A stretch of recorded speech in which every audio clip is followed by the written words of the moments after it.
Hi guys, welcome back to my channel. In case this is your first time here, you are welcome. My name is Twinkle Rujuba.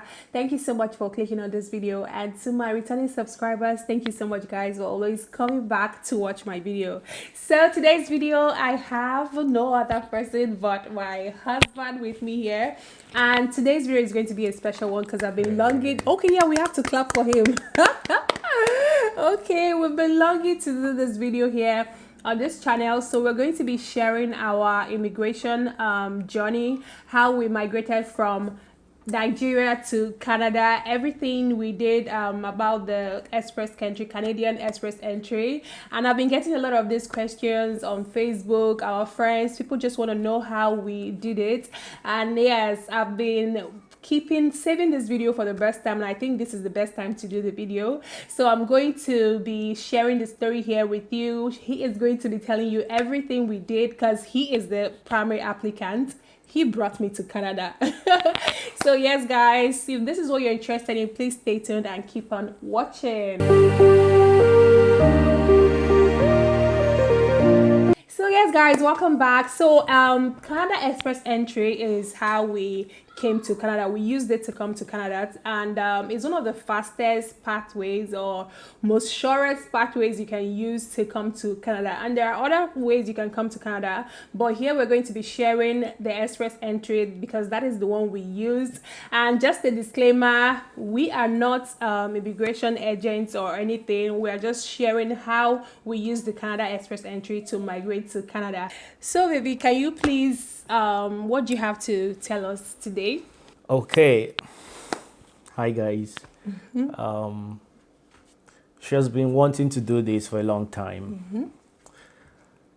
I have been holding back, and of course I've reached out to a lot of my friends and some people from back home who have asked some questions. I tried to answer privately, but then with the recent happenings in Nigeria, there's been an upsurge of those questions, and being that she has this platform, I decided that it would be a good way to share our experience. I've actually shared something on my Instagram page and Also on Facebook too. and on Facebook. That was December 31st of 2018, and I detailed the timelines of our process towards coming to Canada. But I think a lot of people will prefer to hear you talk about it Maybe because that was very detailed.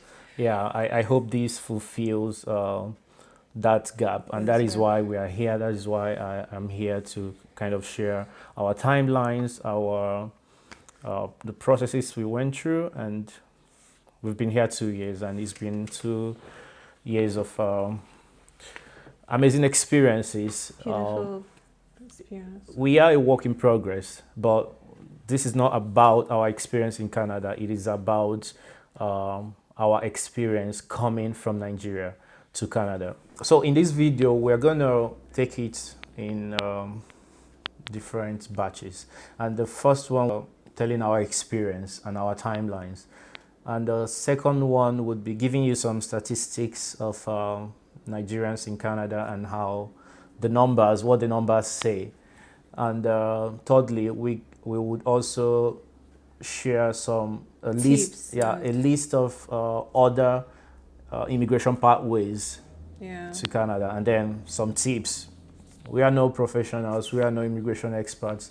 We are just sharing our experience. Post 2015 Nigeria, it continued to become very glaring and more obvious that nothing was guaranteed. I was in a good place with my career, we were okay, but then because of the widening gap between the rich and the poor, and the major reason was also the kids we needed to be in a better really place. the middle class in Nigeria is almost non-existent. Yes, we are trying now to build up that class, but then if you are neither rich nor poor in Nigeria, you are just hanging in there.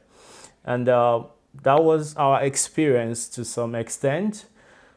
But then looking around us, and then with the kids coming, I made up my mind eventually. She had always wanted to be out. She's a nurse, and of course, nursing thrives outside Nigeria. Sometime in 2017, after my sister got here, with her family, I made up my mind. Yes, we needed to be deliberate in our decision making, and that decision making happened in May of 2017.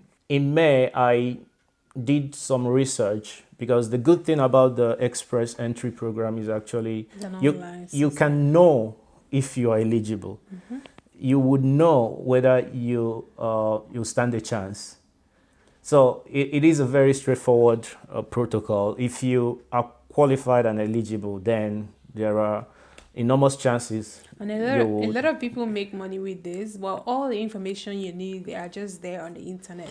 Absolutely. You just have to be very detail oriented and have an eye for details, really. You have to do a lot of reading, a lot of research to make sure that you have all the need, or you can have all the need.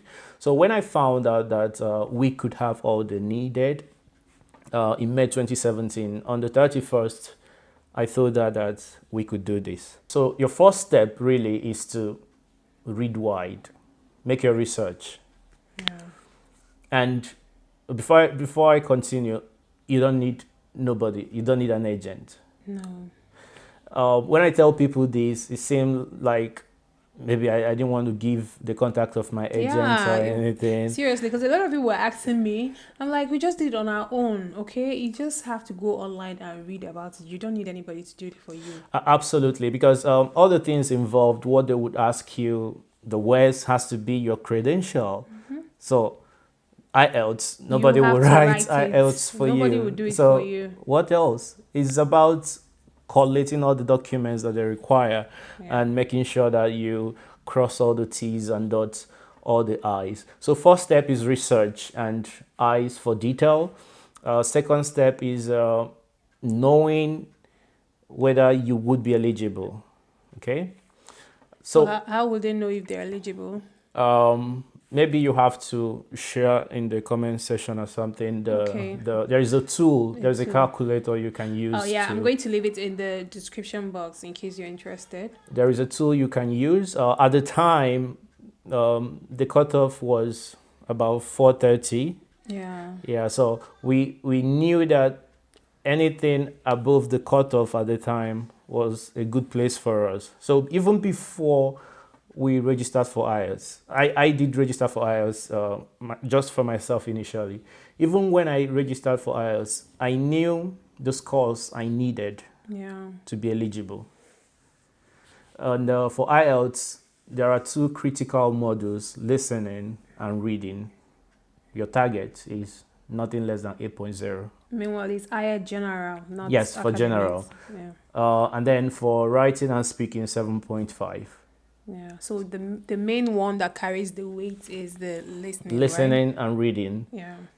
At least 8.0, writing and speaking at least 7.5. Yeah. So I knew that was what I needed. On the 1st of June, I registered for IELTS, I registered for WES. So WES was conducting my credential evaluation, and I had a BSc from Imo State University, IMSU, and at the time I had a master's also from Unilag.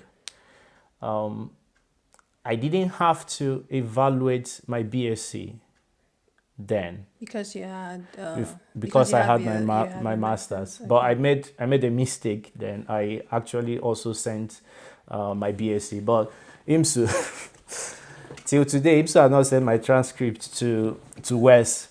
But that's a story for another day. Eventually, I had to tell WES to suspend that and give me the certificates based on my master's. It was just the master's that we used. Step 2 would be preparing for IELTS and following up with your school for your transcripts. Yeah. I prepared for IELTS. I registered to write alone, and that was July 18th that I wrote IELTS. 3 weeks later, the results was out. I didn't get the scores I was aiming for. the result was good, but just that you didn't get Yeah, 8.5. it was good, in but listening. listening, I got 7.5, and You just needed- that 0.5 Yeah. was what was holding me back. But I needed at least an 8 Yeah. in listening.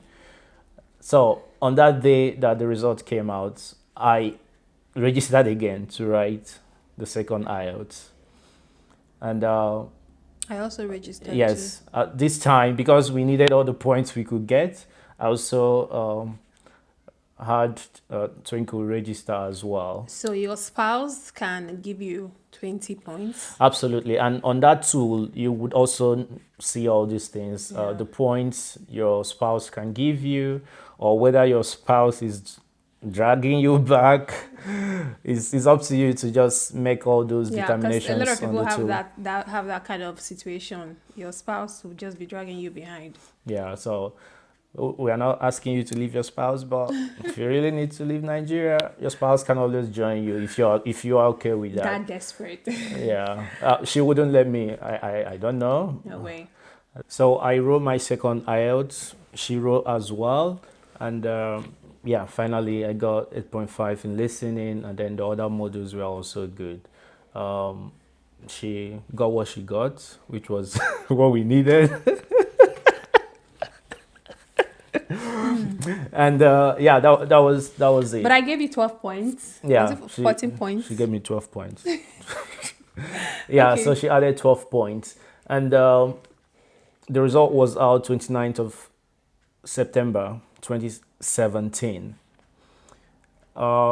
Finally, Wes got my evaluation completed October 2nd, 2017. Wow, you're really accurate with the dates. Yeah, and those were the two main items I needed to go into the pool: my IELTS result and my credential evaluation. And on the 3rd of October 2017, we got into the pool. And the points we had between both of us at the time was 460. Okay. Our points, yeah, 460. But so we were comfortable because at that time the cutoff was about 430 something, 440 something. So we were in a very good place. And yeah, as a matter of fact, because my sister was already here, that was extra 15 points for us. Yeah, so if you have your siblings, any of your siblings here in Canada, that's extra mark extra 15 points. Yeah. So October 3rd, eventually we got into the pool, and midnight the next day, October 4th, we received our ITA, invitation to apply. My voice evaluation was completed October 2nd. We got into the pool October 3rd. And by October 4th, because our points at the time was 460, we were comfortable. We were actually expecting to be issued ITA in the next draw. And the next draw, coincidentally, was the next day, October 4th. And we got our ITA. Mm-hmm. And that simply is invitation to apply. And when you receive ITA, you have 90 days to then submit your application for the Express Entry program. And that was it, really. Between June 1st that we started the process and October Everything 4th. took about less than so 6 that was months. how many months? June, July, August, September, October. So I would say 4 months to get our ITA from when we started the process. Then we had 90 days from October 3rd to submit our application. So we had until, I think it was until December 27th, something like that. That was the timeline they gave us to submit the application. And within this period, there are a lot of protocols you have to do, including gathering your proof of fund. And for a family of 3 at the time, we were still a family of 3. Yeah, I was pregnant then. Yeah, she was pregnant, but the baby was not here yet, Chihazim. So we were applying based on the family of 3. So the proof of fund at the time was about 18,000 or 90,000 Canadian dollars. Also, within that period, we needed to go for medicals. We needed to Police check. go do police report, and a couple of other small protocols to follow. And eventually, we went through all those. And December 23rd, 2017, Yeah. we submitted our application. So between June and then, it was about six months plus. That's what it took us to submit our application. Then the firing and the praying and all the kabashing started, because it's one thing to have everything you need to be in the pool, another thing to get the invitation, and another thing to get your application approved. So we submitted the application December 23rd, and we were hoping for the best, because the timeline, the turnaround time usually is 6 months. February 16th, Chihazirim came. Yeah. Now we became a family of 4 And we became a family of 4. while waiting. And that meant that we couldn't come with Chihazirim even if they gave us approval at the time. So, Which was not possible. which was not possible. So we had to find a way to add him. And that was the peak period of no paper at passport office. Yeah. They didn't have any It was paper really to challenging print then. passports. So You were even considering going to another state. yeah, we Then wanted to go to another to go and state get to go passport get for passport him. for Chiazim. So on the 23rd of February, I remember we took Chiazim for medicals. It was 1 week old. It was just a week old. It was 1 week old. We took him for medicals, and then we went to the passport office. That day I saw whoever was in charge of the passport office. I told him, see, I can't leave your office until you give me passport for my child. However, we did it, we were able to do it, and we got that passport. Of course, when Chihazirim came, we needed to update our application that we have another child. So when they are considering approvals, they needed to add him as well. And I don't know, it was all God taking care of us and us doing our due diligence as well. So after that, we added Chihazirim, and March 23rd, 2018, we got approved for PPR. And that was it. What that meant was we needed to now send our passports to the visa issuing center in Ghana. Yeah. And that is it. Exactly 3 months from when we applied, we got approved. After that, we sent our passports, and April 21st, 2018, our passports came back through DHL. Mm-hmm. See me smiling. And I danced the Onyoma dance. I remember the DHL. That it was so. Oh The my DHL God. guy brought it to the office, and of course, that was when I knew, of course, I had to resign from my work and all. Everything, just an overview. June 1st, we made the first steps, which is registering for IELTS and sending application for WES. July 18th, I wrote my first IELTS. I didn't get the results I wanted. I registered for the second one. August 18th, we wrote the second IELTS. I wrote with her. The result was good because it came out September. And then October 2nd, my credential evaluation was completed by WES. October 3rd, we got into the pool. October 4th, we received the invitation to apply. Between October 4th and December 23rd, we took care of the proof of fund. We went for medical check. We went for police report. December 23rd, we eventually submitted our application. February 16th, Chihazirim came. We had to add him. March 23rd, they approved our application. We got our PPR. April 21st, we received our passports back with one-way visas to Canada for the 3 of us. So from June to March, from June when we started to March when it was approved, it was a total of 9 months.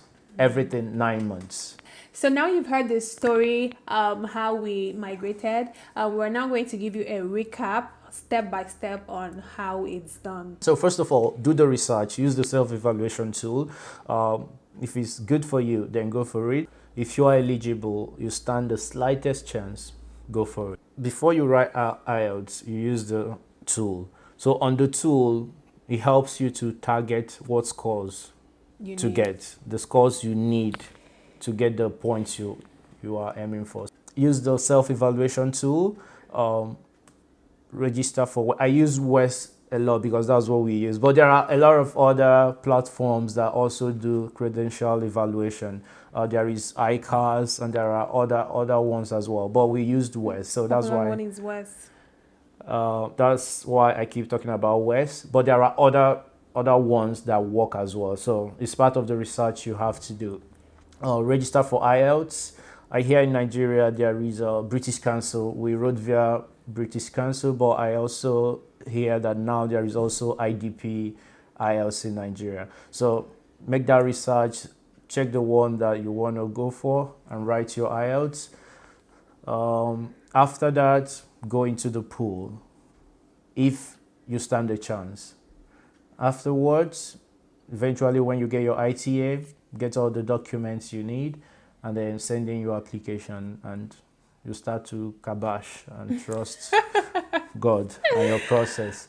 So really, as a recap, those are the steps you need to take. So guys, we've heard all he said, and we're also going to give you the tips that helped us, that is also going to help you. So if you have a sibling here, is an advantage. It's going to give you 15 marks, like 15 points, which is very huge. And also he has masters, so the higher you go in your level of education, the more chance you have. And remember, it is for skilled workers. So yeah, what else? So age is also a factor. I think is from 30 years. The younger you are, the better. The better chance you stand. Yeah. It gets harder from 30 years, right? Yeah, anything above, I would say anything above 33, it gets really tough. It gets really tough because it's a very competitive platform. Remember, this is not just for Nigerians. The world over, there's a lot of movement going on in the world, and this is really becoming tough. When we came, Canada is wide enough for everybody. Yeah, for the second largest country in the world in terms of landmass, Canadians are less than 40 million. Can you beat that? And Ontario alone, just the province, is larger than Nigeria. Yes, let that sink in. The latest cutoff was actually over 470. Yeah, I think it was 471. Yeah, 471, and it has been within that range between 470 and 475 in the last 6 months or so. So really, if you are young, if you have your masters, that is fine. If you have a sibling in Canada, that is extra 15 points. And really, those are the 3 core areas. If you are applying as a couple and both of you are within the age range, you have your masters, or one of you has masters, or that person a BSc, and you have your work experience, you stand a chance. But all these are embedded in the self-evaluation. So that is why you need to pay attention to detail, to know what you need to have and what you need to target in IELTS. When you're using the self-evaluation to play with it, at the time you may not have everything you need, but then you can use it to know what you have to get to apply and stand a chance. The express entry, of course, is the federal express entry, and that is what we use. And basically that means we can stay anywhere we want in Canada. There's no restriction, there's no limit to the province or where we can go and work. But also there is a provincial nomination program, which means a particular province you have to apply to a particular province, they nominate you, and then with the nomination points, which is 600. So you can imagine if you get a provincial nomination, nothing else matters. You are sure to get the express entry. So 600 points you can get from provincial nomination. And that means is that what that means is you are restricted. You have to be in that province because they are bringing you over for a particular purpose. Maybe they have a shortage in the labor market. Agriculture. One comes to mind immediately, Saskatchewan. Saskatchewan always does the provincial nomination program for people within the agricultural industry. So you might want to check it out. You might also want to check other provinces. We don't have any details of that because that was not our part. But the express entry is what we use. But the provincial nomination is also tied to the express entry. So if you get nominated, it means you have 600 points so that when you are in the pool, you are sure to get the ITA invitation to apply. So the major difference is just that the Canada Express entry is federal and that one is just provincial. So you're limited. You just have to be in a particular province for how long? Do you know? I think at least for 3 years. For 3 years, which is the time you have to be in Canada to be eligible to apply for citizenship. When you become a citizen, you can go anywhere. Yeah. Another thing, I know there are people that are going for adult education to write TEF. TEF is the French version of IELTS. And that is to boost your chances as well. So if you see that, again, on that self-evaluation tool, if you see that what you currently have, even with the best result in IELTS, cannot give you the points you need, then you will start looking for other avenues to boost your points. And one of it is writing TEF, which is French. So good luck. Bonjour. Bonjour, mademoiselle. Bonjour. Good luck with that. That is a way to do it.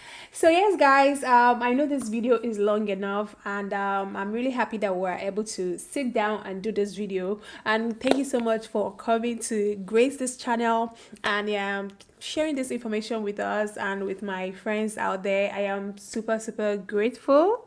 Thank you so much. And yes, guys, I know this will benefit 1 or 2 people out there. And yeah, if there's anything confusing in all we said, just leave the question in the description, in the comment section. I will sure reply you. And yes, thank you so much for watching, and please go ahead and subscribe, and also hit this video, just give it a thumbs up, and yeah, just go ahead and subscribe to this channel. There is more to come, and we'll also share this kind of experience with you again in some other aspects and topics. And yeah, thank you so much. Before I say bye-bye, remember, we are no experts. We are no immigration consultants. Yeah. You can always consult with the experts, but know one thing, you can do this on your own. Save that money, come here, use it, and do something meaningful. Okay, so yes, guys, see you in my next video. Bye, guys. Bye-bye. Thank you. Yeah. There will.